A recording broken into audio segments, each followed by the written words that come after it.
On today's show, Luka Doncic is really good, but what's his path to an MVP next season? He's been the favorite going into a bunch of seasons, but how can he win it this year? We'll tell you how on today's Locked On Mavs. I'm Luka Doncic, and this is Locked On Mavericks podcast. Hey, Dallas Mavericks are NBA champions. Bang! Bang! It's good! And the Mavericks have won the game! If you don't believe, you shouldn't be here.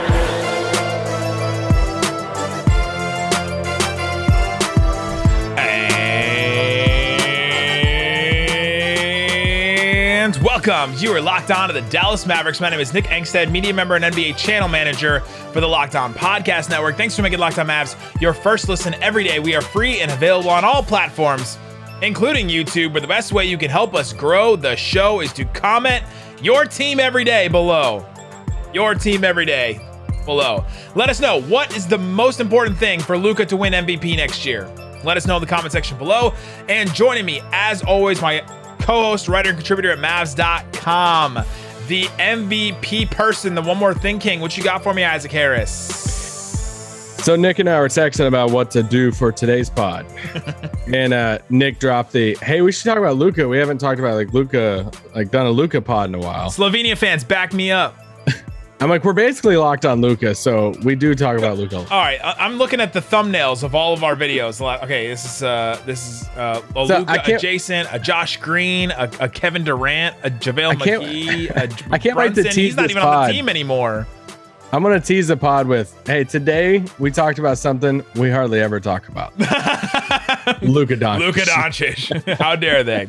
Well, we're going to talk about Luka's path to MVP because he is the MVP favorite. According to BetOnline, he's the favorite again. I think this is like the third year in a row going into the season that he's the MVP favorite. So what's his path? Who's his competition?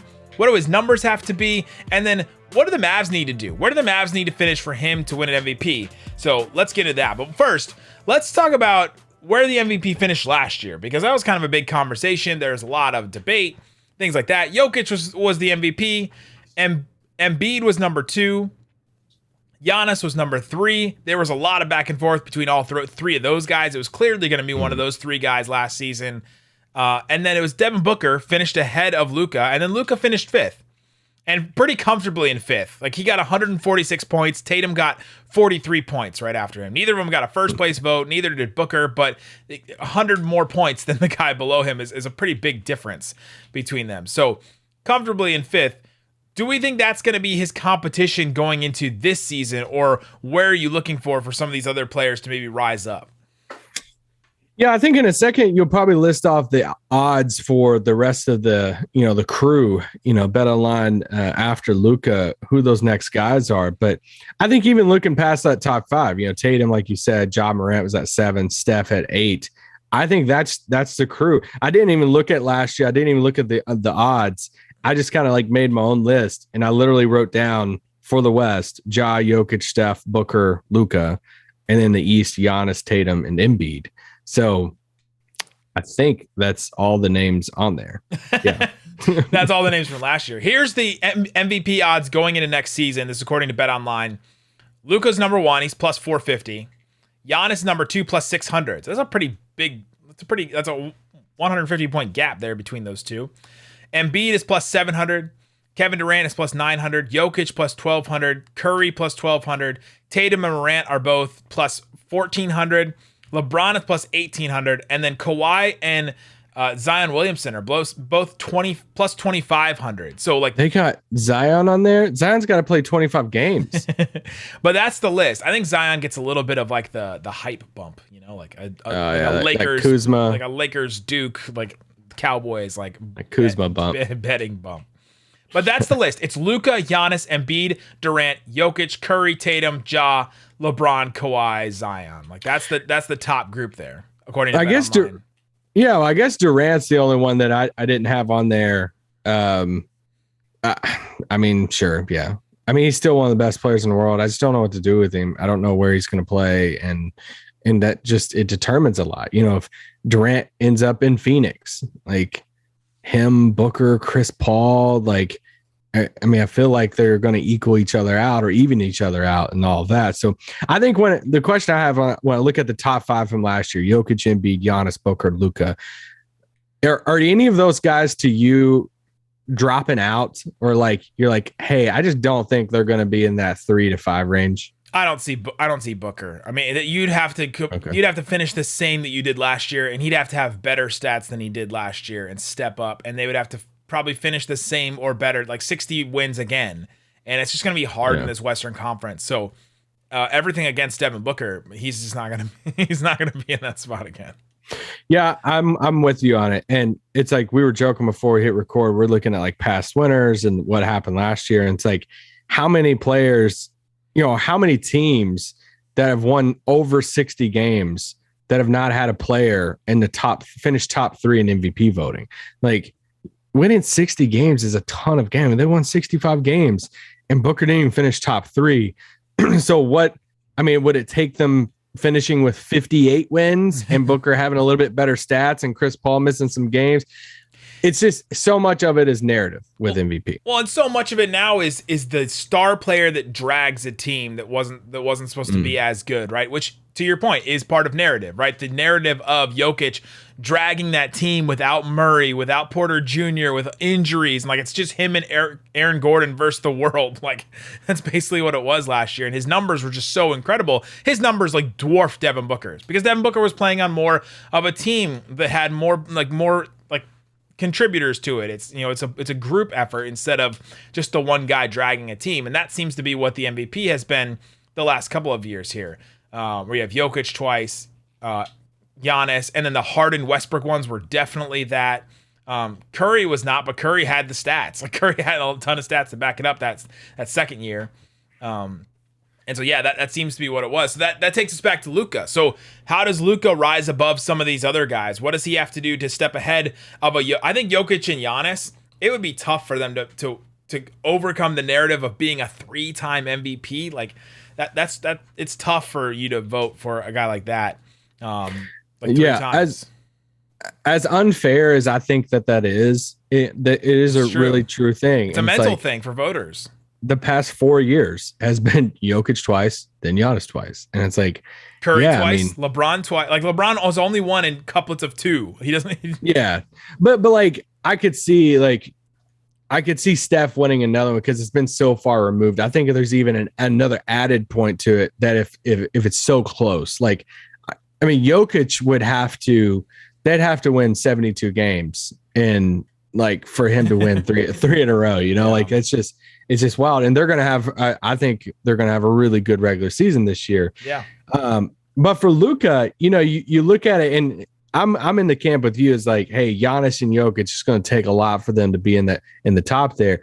So for me, if I'm just having to pick 2 guys that if I'm like forming out the top 3 right now for me going into next season because of that fatigue, because Steph, I think Clay's going to be better next year. Some of the young guys are going to get better. However, I just don't think Steph's going to be right there at the top. And same thing with Booker. Ja's kind of a wild card. If you feel like Jeff Skin Wade does about Memphis, they could take a little step back, maybe. I just talked about that on Locked On NBA. I think they could take a step back too. I think for me, the 2 names for me that I'm putting with Luka in that top 3, and this is just me, is Tatum and Embiid. And so much of it is about like record, but it's also about narrative. I think Embiid walks into the season with a narrative factor of he barely missed out against Jokic last year. He's healthy. They got a good team. They have the good record, puts up the big numbers. I think they're going to, there's going to be a narrative falling behind him. So coming up next, I want to talk about Jokic's route last year though, because what I think for Dallas fans could look at it and say, hey, Westbrook, Jokic, they won the MVP and they didn't finish in the top 4 of the West. Luka Doncic and the Mavericks don't have to finish with home court advantage, and Luka can win it. I want to talk about how that's a little bit of fool's gold a little bit. Talk about that coming up. But before we do, let me tell you about BetOnline. We've been talking about the odds for MVP. We read them all off from BetOnline. Let's go for some long shot MVPs. Stop me when you think one of these guys can win MVP next year. Okay? Devin Booker plus 2,800. Trae Young plus 2,800. Damian Lillard plus 3,300. No. Karl Anthony Towns plus 4,000. Jimmy Butler plus 5,000. Anthony Davis plus 5,000. Paul George plus 5,000.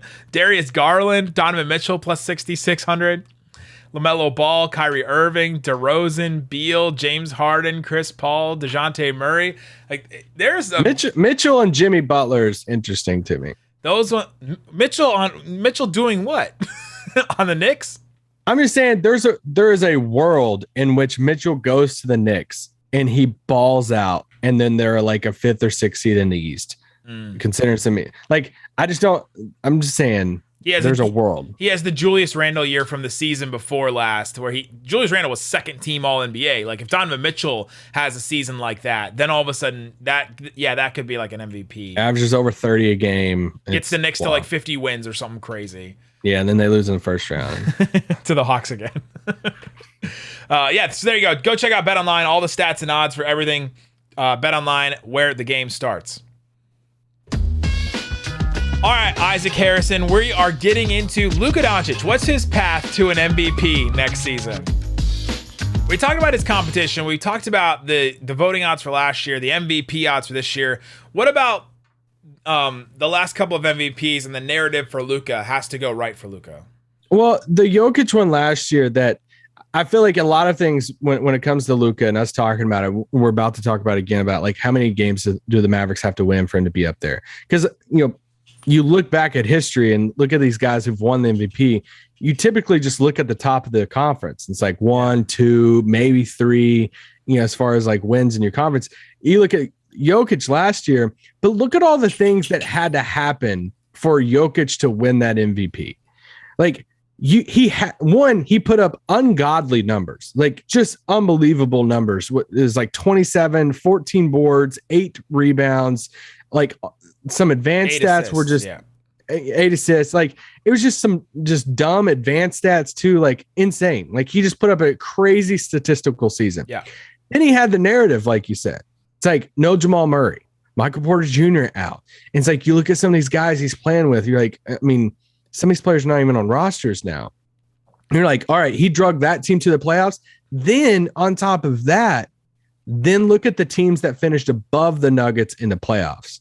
You look at a Suns team that had Booker, Chris Paul. It was a well-rounded team. You look at a Memphis team that had a Ja Morant who missed a ton of games. And the Grizzlies were better when he missed games. Like that was just such a thing that worked against Ja Morant last year, for better or worse.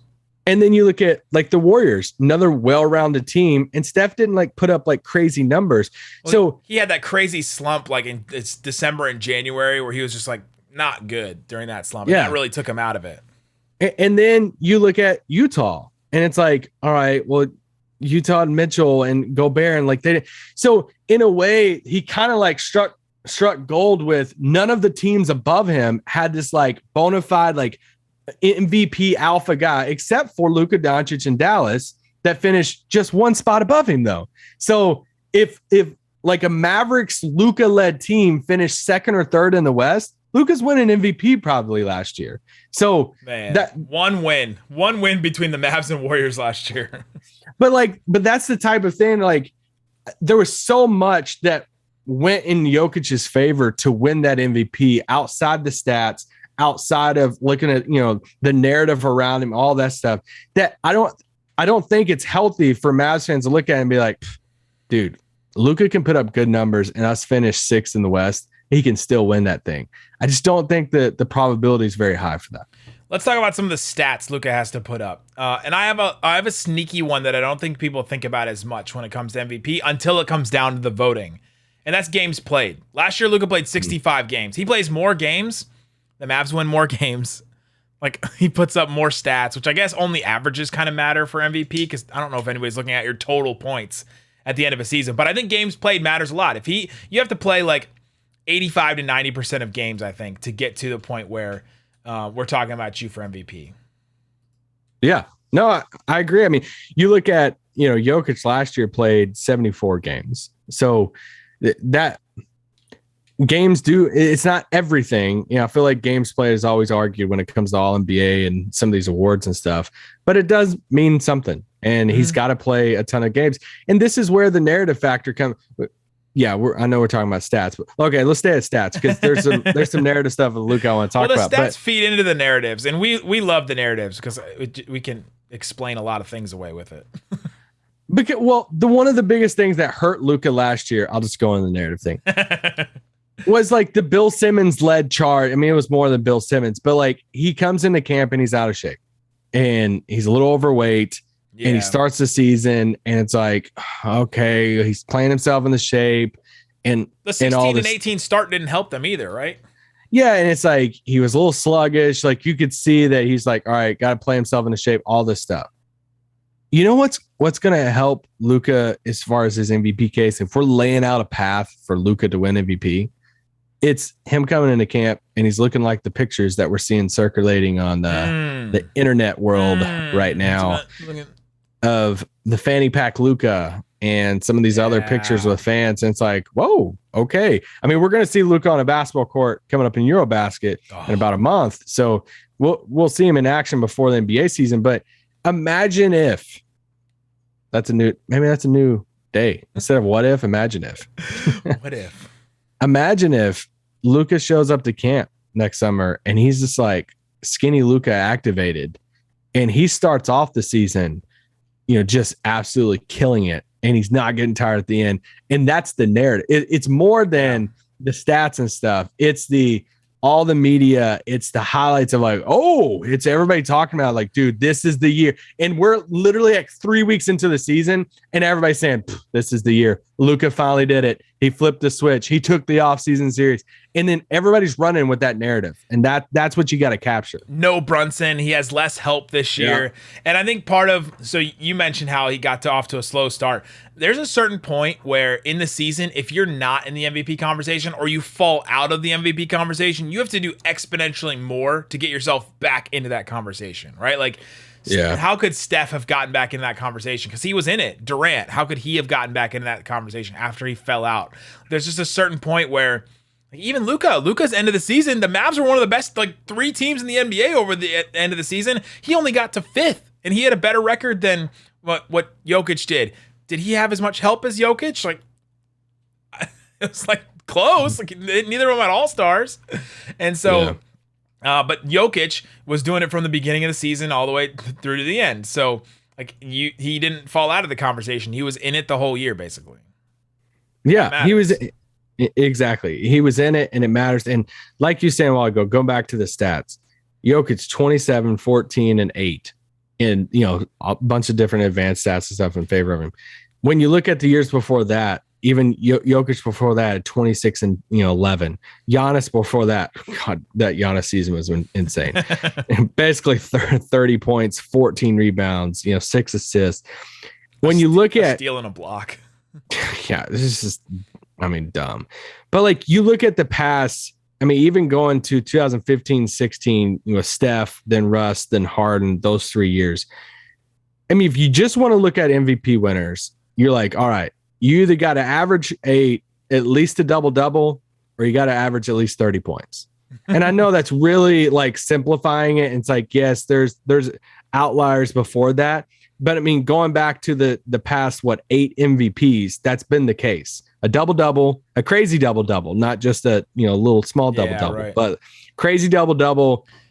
Or you're averaging over 30 a game, a la the James Harden season, the Russell Westbrook crazy triple-double season, Steph Curry over 30 points. So what do you think is more likely for Luka? Over 30 points or a double-double?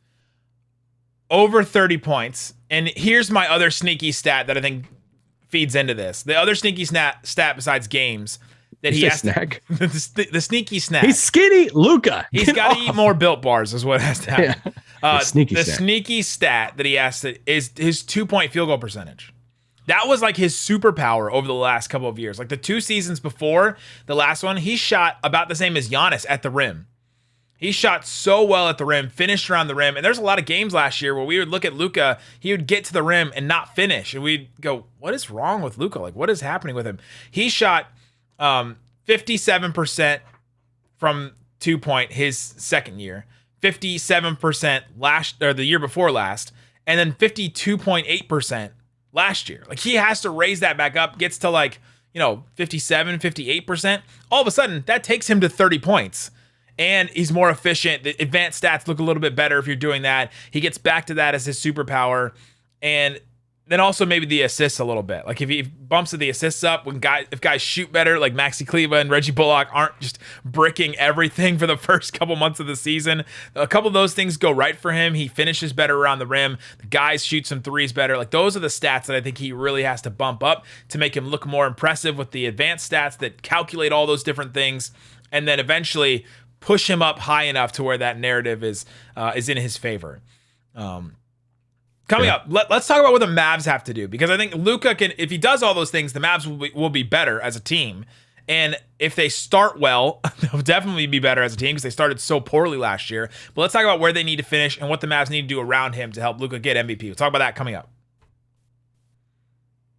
All right, Isaac Harris, we've been talking about Luka Doncic, MVP. What's he got to do? What's his path? A couple of stats, sneaky stats that I mentioned that Luka has to improve on: games played, 2-point field goal percentage, assists maybe. We've been talking about his competition. What do the Mavs need to do? Where do you think the Mavs need to finish as a team? And then let's talk about how they get there. I think they need to finish. I mean, I'll just play the percentages on this. Like they need to finish in the top 4. And it's just, you get to that, not to go back to that Jokic point, but you stay in, if you're in that 5 to 6 range, then you got to have some breaks. You got to have some well-rounded teams ahead of you. You have to have, and we're just talking about the West, right? Like, I mean, we're not even talking about, the East in this. Some well-rounded teams. You got to have some fatigue in it. Like, Giannis put up some crazy numbers last year. He had a little fall off towards the end, but like, there was a little fatigue with Giannis too, as 4 voters, because he had won it 2 out of the past 3. So there was just a lot that went into Jokic winning at the 6th spot. Westbrook, the same thing. I mean, he averaged a triple-double and everybody freaked out about it and stuff. So like, that's why it's like, if for Luka to win it, you almost have to say you got to finish in the top 4. What's wild about it is that where they stand in the conference standings matters so much for this award. It's so weird that it's not. The Mavs were a top 5 record in the NBA last year. And that didn't matter as much as they were 4th in the West last year. Like that was held against them more than, hey, they top 5 record in the NBA last year. And it didn't seem like that was as much of a factor. Whereas the Nuggets were what? Let's see. They were 6th in the West, and they would have been 1, 2, 3, 4. They would have been tied for 11th in the NBA last year. Like that difference to me, if we push that narrative a little bit more, it makes Luka's case look a lot better. Do away with conferences. But this kind of goes into like, what do the Mavs have to do? This kind of goes into Luka's stat line too. Actually, you said Luka 30. If we that would be a good poll question. I'm going to actually put it on Twitter. What is more likely for Luka, to score over 30 a game next year or average a double-double? I actually think it's the double-double because of how the roster's made up right now. That they're banking so much. Like if you want to do, some people it's out there doing the whole, hey, Tim and Christian Wood equals Brunson. Well, the difference between those two is those 2 other guys need to be set up a little bit more than Brunson. Right. And who's going to set him up? Luka Doncic. So Christian Wood's going to be running that pick and roll with Luka. So I think we're going to get a career average of assists from Luka next season, because the highest he's averaged is 8.8. I mean, he's went right around that 8.6, 8.7, 8.8. I think he's going to average around 10 a game, and that's going to be the route. If we're talking about path for him to win MVP, it's the Mavericks finish in the top 4 of the Western Conference. He's going to average 28 and 10 and like 7 a game. Obviously, if you can hit that 30 mark, that'd be awesome. You could do both of them. And that's the route. And the narrative's going to be there. It's going to be skinny Luka from day one. He's taking it. It's his year. The odds are in his favor for that. Brunson left. He's got a chip on his shoulder. The Mavericks are really good. Like, that's the path for him to win MVP. I think another thing the Mavs have, I love that. I think that's so right. And I think like JaVale, I think is going to be able to finish a little bit better than Dwight did. I think Christian Wood will maybe be able to finish a little bit better than any of the backup bigs, but maybe better than Dwight as well. And they also still have Dwight, right? Like they have like 3 really good rim runners and finishers on the team that Luka just destroys with. Like think about some of the times last season we were like, Oh, Dwight's pretty solid. Like it was all Luka just setting him up and making him like just destroy teams with their chemistry. And once he gets that with JaVale and Christian Wood, his assists will go up. It'll help the Mavericks, and there'll be just guys getting destroyed on pick and rolls. Yeah. What do you think about defensively? Do the Mavericks have to do anything defensively as a team to get them there? Does that affect their record more? Or what if the Mavs are like they're a top 5 defense? Does that play into his narrative at all? Or would that matter not at all? I mean, I just think that like standings and record, I mean, they're probably only going to be up that high if they're a pretty good defense. So like it still goes together. But I think if you're like, I think people are referencing a record win total place in the standings more than, hey, you know what's helping Luka's case? They're a top 5 defense. Yeah, because he's not getting credit for it, right? Yeah, I don't know. I mean, he could, lead the league in blocks, and somebody's not going to give him credit. I said a name a while ago as far as a guy in Jason Tatum. That's somebody I'm watching too because I think he's so dang good. I think Boston improved this offseason by adding Gallo and Brogdon. Those guys, I mean, like I think they're loaded for a roster.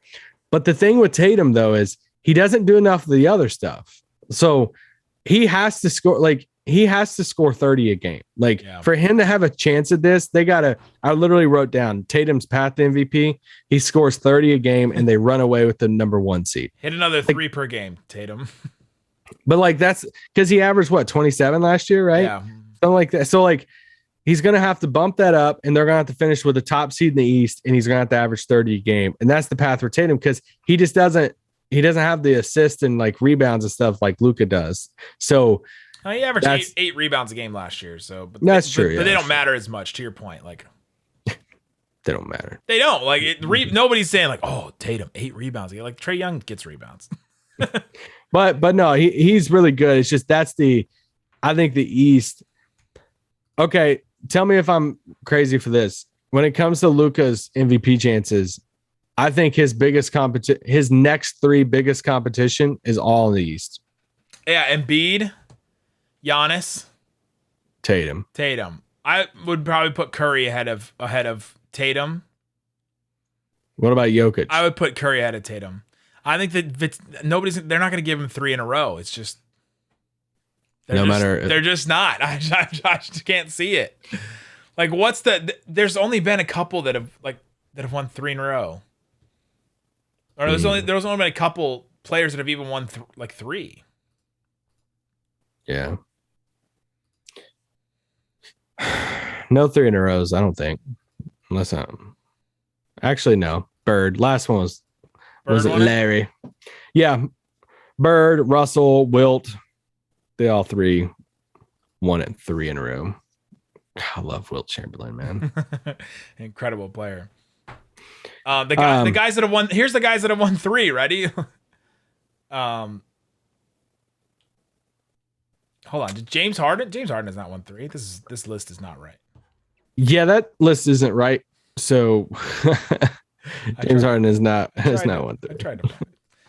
There's just not been many players that have won 3, and so I don't think that they're going to give him 3 in a row. They'd have to do something incredible. He's working against the grade is what they're doing, and Luka is working with it. It's Luka, Embiid, probably Curry again,